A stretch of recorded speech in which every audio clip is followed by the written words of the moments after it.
Bonjour, c'est Jules Lavie pour Code Source, le podcast d'actualité du Parisien.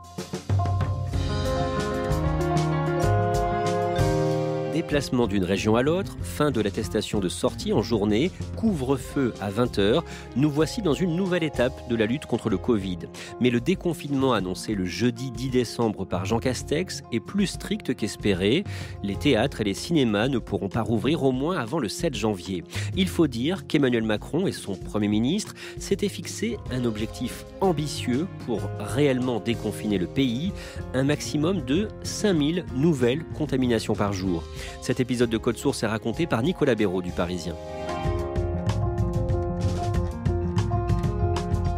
Nicolas Béraud, la première fois qu'Emmanuel Macron avance ce chiffre, c'est le mercredi 14 octobre, lors d'une interview télévisée sur TF1 et France 2. Nous en avons jusqu'à l'été 2021, au moins avec ce virus. Tous les scientifiques sont clairs. Emmanuel Macron, il prend la parole. Tout le monde se demande un petit peu ce qu'il va annoncer comme mesure pour faire face à la deuxième vague de l'épidémie de Covid-19. Il annonce notamment un couvre-feu en Île-de-France et dans 8 métropoles à partir de 21h. Et il indique que l'objectif, à terme, il n'y a pas de date. Il faut qu'on réussisse à baisser le nombre de contaminations jour, plutôt à 3 000, 5 000 cas qu'à 20 000 comme on est aujourd'hui. Donc c'est à peu près entre 4 et 7 fois plus que l'objectif qu'il affiche. 2 semaines plus tard, dans son allocution télévisée du mercredi 28 octobre, le président annonce un reconfinement pour le vendredi suivant et il reparle une nouvelle fois de ce seuil de 5000 nouveaux cas par jour. Exactement, donc là on n'est plus au stade du couvre-feu, on n'est plus au stade où seulement quelques métropoles ou quelques départements sont concernés. Cette fois ce sera un confinement national, il sera légèrement moins strict qu'à l'époque, mais en tout cas il va concerner tout le pays à partir du vendredi 30 octobre. Notre objectif à terme est simple, réduire très fortement les contaminations et passer de 40 000 contaminations par jour à 5 000, ralentir significativement le rythme des entrées à l'hôpital et en réanimation.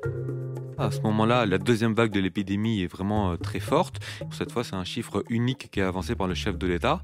Il se fixe cet objectif pour l'avenir. Il donne une date pour cet objectif ? Non, il donne pas de date. Il dit simplement que c'est l'objectif à terme. Simplement, il indique que le confinement, il aura lieu jusqu'au 1er décembre, en tout cas au plus tôt. Et du coup, voilà, on peut penser que cette échéance du 1er décembre est déjà une première date possible pour remplir cet objectif de 5000 cas par jour. Il faut bien savoir que quand on parle de nouveaux cas par jour, en fait, on regarde par jour en moyenne sur la semaine écoulée, parce que selon les jours, il y a toujours des chiffres qui sont plus bas ou plus élevés. Par exemple, le lundi, comme beaucoup de laboratoires sont fermés le dimanche, il se trouve qu'entre le dimanche et le lundi, il y a très peu de cas qui sont remontés, donc le lundi, on a toujours un chiffre très bas. Voilà, tout ça pour dire qu'il faut regarder la moyenne hebdomadaire, et lorsque le chef de l'État annonce un confinement le 28 octobre, on est à 40 000 nouveaux cas par jour en moyenne. Dès le lendemain matin, sur France Inter, le président du Conseil scientifique, Jean-François Delfraissy, se montre sceptique. Jean-François Delfraissy, il préside le Conseil scientifique depuis sa formation au printemps dernier. C'est quelqu'un qui a souvent lancé des alertes et mis en garde avant tout le monde. On se rappelle que début septembre, c'est lui notamment qui avait annoncé que le gouvernement devrait prendre des mesures fortes. Et là, donc le lendemain de l'intervention d'Emmanuel Macron, il dit clairement que nos modélisations montre qu'au 1er décembre, nous ne serons pas à 5000 contaminations par jour. Ça, je peux vous le dire d'emblée aujourd'hui. Donc le scénario, il est plutôt d'avoir un confinement de ce type pendant une période de 1 mois, de regarder les différents marqueurs, et puis ensuite de sortir de ce confinement via, par exemple, un couvre-feu qui pourrait se poursuivre pendant le mois de décembre, éventuellement couvrir Noël et le jour de l'an, et sortir du couvre-feu uniquement début janvier. Et à la rédaction, Nicolas Béraud, vous cherchez à savoir si d'autres spécialistes partagent son avis. Ce jour-là, on appelle des épidémiologistes, des scientifiques, des chercheurs, et ce que quasiment tous nous disent, c'est que le 1er décembre, on ne sera pas à 5000 cas, que les courbes, la façon dont elles évoluent, ça semble très compliqué. Le mathématicien Jean-Stéphane Terzin, par exemple, qui travaille au CNRS, nous dit que c'est inimaginable d'être à 5000 cas le 1er décembre. Lui, il imagine plutôt au mieux mi-décembre. À partir de début novembre, Nicolas Béraud, la courbe des nouveaux cas enregistrés chaque jour commence cependant à baisser.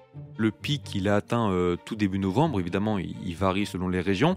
Et la courbe, on voit qu'elle commence à baisser à partir de début novembre. Alors, il y a sans doute de nombreuses raisons. C'est jamais lié à un seul facteur, mais on peut penser que le couvre-feu mis en place d'abord dans 8 métropoles en Île-de-France, 2 semaines plus tôt, mi-octobre, a pu jouer. Ensuite, il y a eu évidemment le confinement. Il y avait déjà eu des mesures qui avaient été prises avant, comme la fermeture fermeture des bars assez tôt le soir dans certaines villes. Donc voilà, il y a un ensemble de raisons, mais en tout cas c'est une bonne nouvelle. La courbe a atteint son pic tout début novembre. Le 12 novembre, le chef du gouvernement Jean Castex tient une conférence de presse et il donne une nouvelle échéance. Il ne parle plus du 1er décembre. En fait, le 1er décembre, les commerces pourront rouvrir, mais c'est tout. Et pour le reste, pour la fin du confinement, pour la fin des attestations, ils reportent ça à plus tard sans donner de date précise. Donc, une certitude, le confinement durera au-delà du 1er décembre. Le mardi 24 novembre, Emmanuel Macron s'adresse à nouveau aux Français, à la télé, cette fois pour présenter les mesures à venir d'allègement du second confinement. Il va présenter un petit peu le calendrier du déconfinement pour les semaines à venir, notamment pour les fêtes de fin d'année. Une nouvelle étape s'ouvrira à partir du samedi 28 novembre matin. Grosso modo, il va y avoir 3 phases. Une première à partir du 28 novembre, lorsque les commerces notamment pourront rouvrir. Les déplacements pour motif de promenade ou activité physique en extérieur seront désormais permis dans un rayon de 20 km et pour 3 heures. Les activités extrascolaires en plein air seront à nouveau autorisées. Pour les cultes, les offices seront à nouveau permis dans la stricte limite de 30 personnes. Ensuite, à partir du 15 décembre, à condition que le nombre de cas soit retombé sous les 5000 par jour et que le nombre de patients en réanimation soit redescendu sous les 3000, à ce moment-là, ce sera la fin du confinement qui sera remplacé par un couvre-feu. À l'époque, il annonce à partir de 21h. Le confinement pourra être levé. Nous pourrons donc à nouveau nous déplacer sans autorisation, y compris entre régions, et passer Noël en famille. Et ensuite, la troisième phase, ce sera pour le 20 janvier, pour les restaurants et les salles de sport qui pourront rouvrir, là encore si la situation sanitaire a évolué favorablement. Et encore plus tard, mais là on n'a pas de date, les bars pourront également rouvrir. Mais donc, si on l'entend dans cette allocution, l'essentiel du déconfinement aura lieu le 15 décembre. Si on atteint le fameux seuil des 5000 nouveaux cas par jour, à ce moment-là, quel est le chiffre ? À ce moment-là, on est autour de 17 000 nouveaux cas par jour en moyenne. Donc c'est vrai que passer sous les 5 000 cas par jour et passer sous les 3 000 patients en réanimation, c'est vraiment présenté comme 2 conditions par Emmanuel Macron pour pouvoir déconfiner le 15 décembre. Comment évolue la courbe dans les jours qui suivent ? On sent que ça baisse toujours, mais de moins en moins vite. Fin novembre, on observe une sorte de début de tassement. On est autour de 10, 11, 12, 13 000 nouveaux cas par jour. Ça continue à baisser un petit peu fin novembre, mais de moins en moins vite. Le jeudi 3 décembre, Jean Castex organise une nouvelle conférence de presse. Il parle surtout de l'arrivée prochaine des vaccins et il dit aussi, je cite, « La France est aujourd'hui le pays d'Europe où la baisse de la pression épidémique a été la plus forte et la plus rapide. » Ça veut dire quoi en clair ? En clair, ça veut dire qu'on est bien redescendu. Et ça, c'est vrai. C'est-à-dire que quand Jean Castex prend la parole ce 3 décembre, le nombre de nouveaux cas en France, rapporté à la population, évidemment, pour faire des comparaisons, il est beaucoup plus bas que dans de nombreux autres pays européens. En revanche, on est parti de beaucoup plus haut. Par exemple, nous, le pic, il a été supérieur au pic qui a été atteint en Espagne, en Allemagne ou au Royaume-Uni notamment. Donc on est parti de plus haut et on est redescendu un petit peu plus bas. Donc du coup, c'est une bonne nouvelle. À ce moment-là, on en est où par rapport à nos voisins européens ? À titre de comparaison, par exemple, en France, on est autour de 160 nouveaux cas pour 1 million d'habitants par jour. C'est par exemple 2 fois moins qu'en Italie. À partir du vendredi 4 décembre, la courbe des nouvelles contaminations qui baissait jusque-là semble se stabiliser, semble avoir atteint un niveau bas. Oui, tout à fait. En fait, la courbe, elle donne l'impression d'être quasiment horizontale, un petit peu au-dessus de 10 000 nouveaux cas par jour. Et c'est 2 fois plus que l'objectif qui avait été fixé pour 10 jours plus tard de 5 000 nouveaux cas par jour. Donc ça paraît très compliqué de l'atteindre, voire impossible. Ça paraît très compliqué. Le chercheur de l'Institut Pasteur, Simon Cauchemez, qui est un petit peu le modélisateur du gouvernement, comme on peut dire, qui a l'habitude de faire des projections de l'épidémie. Ce vendredi 4 décembre, quand on l'appelle, très clairement, il nous dit que les derniers modèles lui font avoir de gros doutes sur la capacité à atteindre cet objectif. On sait pourquoi ? C'est compliqué, il y a différentes raisons qui sont avancées à pourquoi est-ce que ça baisse de moins en moins vite, voire ça se stabilise. Alors certains ont dit que l'allègement du confinement avec la réouverture des commerces, notamment le 28 novembre, avait pu jouer, mais sauf que probablement que la baisse a été entamée plus tôt, le temps que les gens se contaminent et se fassent tester. Certains disent aussi que c'est la saison hivernale avec le froid qui peut inciter à rester chez soi, notamment. C'est peut-être une période que le virus aime particulièrement, ça a aussi peut-être joué. Et puis on s'aperçoit que chez pas mal de nos voisins aussi, ça baisse peu dans cette période-là. Donc la France n'est pas un cas isolé en Europe. Nicolas Béraud, vous parliez de Simon Cochemez, ce modélisateur, directeur de recherche à l'Institut Pasteur. Il est optimiste, en revanche, pour l'autre objectif avancé par Emmanuel Macron le 24 novembre, celui des 3000 patients accueillis en réanimation. Oui, tout à fait. Là, on y est presque. On est à peu près à 3300 patients hospitalisés en réanimation. Le pic, il était près de 5000 2 semaines et demie plus tôt. Donc, on y est quasiment. Et tout le monde s'accorde à dire, les experts, les chercheurs, que 3000 lits occupés en réanimation le 15 décembre, c'est totalement atteignable. Mais sur l'autre objectif, les fameux 5000 nouveaux cas par jour de Covid-19, le gouvernement se fait beaucoup plus discret à ce moment-là. Jean Castex, dans sa conférence de presse du 3 décembre, il va dire que le confinement prendra fin le 15 décembre si la situation sanitaire évolue favorablement. Il n'est même plus question d'un chiffre, d'un objectif chiffré. Donc très clairement, dans la parole des ministres, on entend beaucoup moins parler du 5000 cas. Le souci est que comme ça avait été fixé comme une condition par le chef de l'État, tout le monde commence à s'interroger. Est-ce que le déconfinement pourra bien avoir lieu comme prévu ? Est-ce qu'il y aura des choses qui vont être adaptées, changées ? Voilà, on commence tous un petit peu à se poser la question.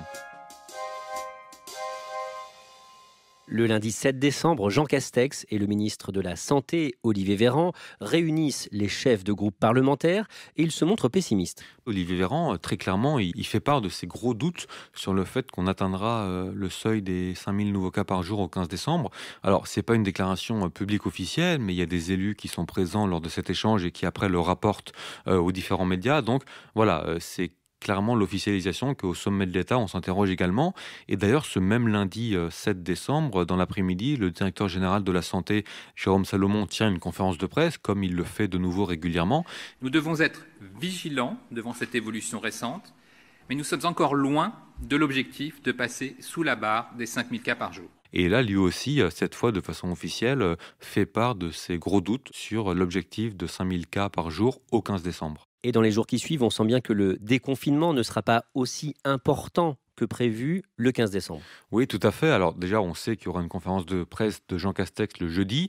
Et entre le lundi et le jeudi, il y a une petite musique qui monte. Les établissements culturels pourraient finalement ne pas rouvrir. Le confinement pourrait débuter plus tôt. Des députés de la majorité, des médecins commencent à s'interroger sur le nouvel an. Est-ce que ce serait pas bien de maintenir le couvre-feu pour le 31 décembre, ce qui n'avait pas été prévu initialement ? Il y a quand même quelques pistes qui commencent à être mises dans le débat public et on sent bien que le 15 décembre ne sera pas forcément celui à quoi on aurait pu penser. Et on en est où du nombre de nouvelles contaminations chaque jour ? C'est stable, voire même ça commence à remonter un petit peu. Pendant plusieurs jours consécutifs, on voit que le nombre de nouveaux cas quotidiens, encore une fois en moyenne sur la semaine écoulée, remonte. Alors ça remonte lentement, mais en tout cas on n'est plus du tout dans la baisse qu'on a eue quasiment tout le mois de novembre.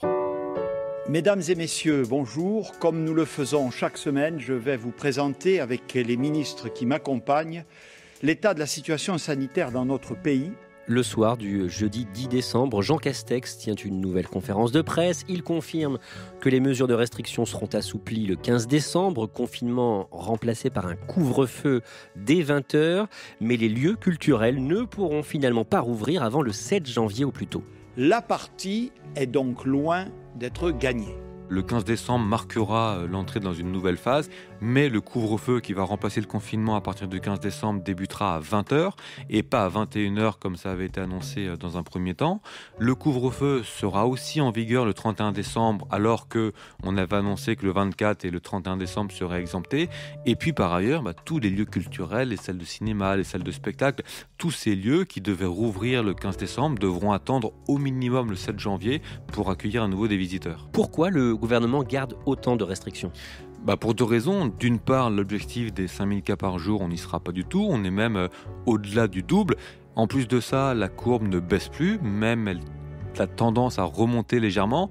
Donc pour ces deux raisons, la situation est particulièrement inquiétante, comme dit Santé publique France, et c'est pour ça qu'il faut maintenir un minimum de mesures. Nicolas Béraud, depuis le début de ce podcast, on parle de ce fameux seuil des 5000 nouvelles contaminations par jour. Est-ce qu'on sait comment ce chiffre a été fixé ? En tout cas, il n'y a pas de véritable base ou de définition scientifique ou épidémiologique. C'est un petit peu comme la recommandation de ne pas se réunir à plus de 6 adultes lors des fêtes de fin d'année. Et voilà, c'est pas écrit noir sur blanc dans un manuel d'épidémiologie qu'il faut un seuil dans cet ordre-là. Alors pourquoi ce chiffre ? En fait, il y a quand même une raison qui est une raison pratique, c'est ce qu'avancent les autorités et le gouvernement.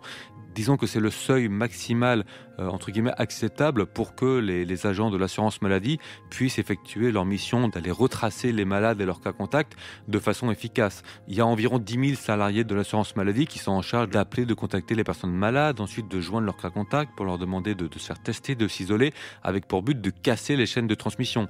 Et du coup, s'il y a trop de nouveaux cas par jour, le suivi de ces malades et de leurs cas contacts ne peut pas se faire de façon efficace et on risque de ne pas parvenir à briser les chaînes de contamination.